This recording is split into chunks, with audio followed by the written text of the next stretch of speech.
ทีมงานคำคมให้น้องเดือนเท่าไหร่อายให้หลายกว่า10 เท่าทุกคน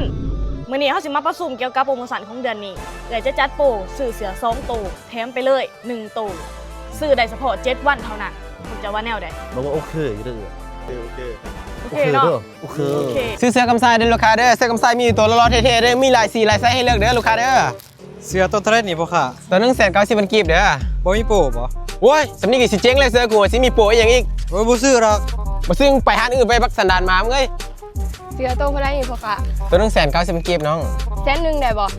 โอ้ย100,000สิให้กินแก้บวะสำนีผมมีกำไรอยู่แล้วนี่นะ บ่ได้ก็บ่เอา เบิดมือบ่ได้ขายไปเมื่อกลับเก็บเครื่อง เสือที่มันคำพงของเฮามีโปรซื้อ2แถม1เด้อลูกค้ามีเฉพาะ7วันเท่านั้นมาเด้อ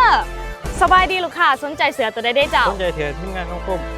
เอาเจ้าโตเด้ เอาคริปโต สิโตบ่ ด้วย นี่เด้อลูกค้าเข้าใจเด้อเจ้า เอาเสือคำพ